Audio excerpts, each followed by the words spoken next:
ఈరోజు మనం చాలా ఈజీగా అండ్ టేస్టీగా ఉండే పొటాటో బజ్జీ చేసుకుందాం. వర్షం పడుతున్నప్పుడు ఈవినింగ్ టైంలో స్నాక్గా, లేకపోతే ఇంటికి ఎవరైనా గెస్ట్లు వస్తే అప్పటికప్పుడు ఈజీగా చేసే రెసిపీ అన్నమాట. ముఖ్యంగా ఈ రెసిపీలో సోడా లేదు అండ్ అల్లం వెల్లుల్లి కానీ ఆనియన్ కానీ అస్సలకే లేదు. సో పూజలు వ్రతాలు చేసేటప్పుడు ఇది మంచి రెసిపీ, అందరూ తినేయచ్చు అనమాట.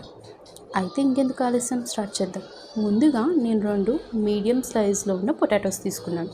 వీటిని పీల్ తీయలేదు, ఎందుకంటే పీల్తో చేసినా కూడా టేస్ట్ బాగానే ఉంటుంది. ముందుగా పొటాటోస్ని బాగా కడిగి తర్వాత పల్చగా రౌండ్గా స్లైసెస్ చేసుకున్నా. నా దగ్గర స్లైస్ అయితే లేదు, సో నేను హ్యాండ్తోనే చాక్తో కట్ చేశాను.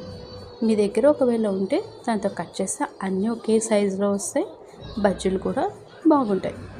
ఇప్పుడు బ్యాటర్ రెడీ చేసుకుందాం. ఒక బౌల్లో శనగపిండి తీసుకున్నా, దాంట్లో ధనియాల పొడి, జీలకర్ర, కొద్దిగా కారం, తగినంత సాల్ట్, ఇంకా చిటికెడు పసుపు వేసుకున్నా.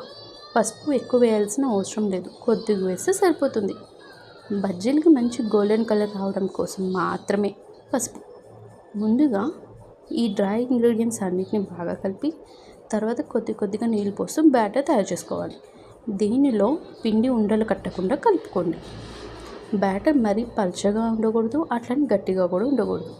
పొటాటో స్లైస్కి మంచిగా కవర్ అయితే పిండి సరిపోతుంది. ఇప్పుడు స్టవ్ మీద ఆయిల్ వేడి అయిన తర్వాత ఒక్క పొటాటో స్లైస్ని బ్యాటర్లో బాగా ముంచి నేరుగా ఆయిల్లో వేసుకున్నా.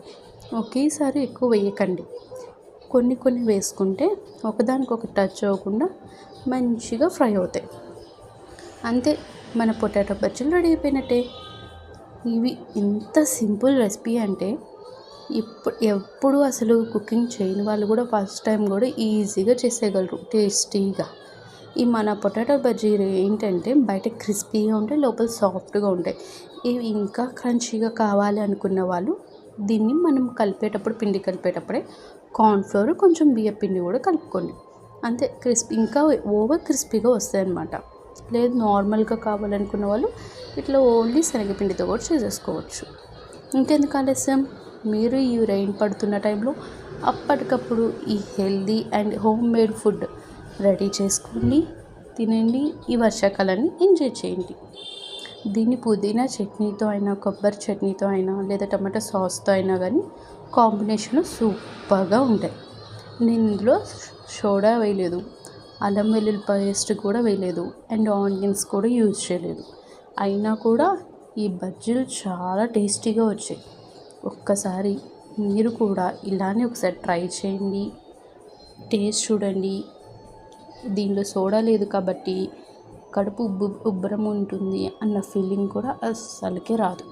అండ్ మీరు అప్కమింగ్ ఫెస్టివల్స్ అప్పుడు, వరలక్ష్మి వ్రతం అప్పుడు, వినాయక చవితి అప్పుడు, ఫాస్టింగ్స్ ఉన్నప్పుడు ఆ టైంలో కూడా తినచ్చు. స్నాక్ లాగా యూజ్ చేసుకోవచ్చు. లేదా ఇంటికి ఎవరైనా గెస్ట్లు వచ్చినప్పుడు ఈ వర్షాకాలంలో అప్పటికప్పుడు 10 నిమిషాలు ప్రిపేర్ చేసేయచ్చు. అండ్ పిల్లలకు కూడా స్కూల్ నుంచి వచ్చిన తర్వాత ఈవినింగ్ టైంలో స్నాక్ లాగా హెల్తీగా ఇంట్లోనే చేసి పెట్టేయండి. ఇంకెందుకు బయట నుంచి కొనుక్కొని రావడం, వాళ్ళు ఏ ఆయిల్ యూజ్ చేశారో అన్న ఇదెందుకు, ఇంట్లోనే మన చేత్తోనే హెల్తీగా ప్రిపేర్ చేసి ఇద్దాం. ఇట్లని మరికొన్ని రెసిపీస్ కోసం మన ఛానల్ని సబ్స్క్రైబ్ చేసుకోండి.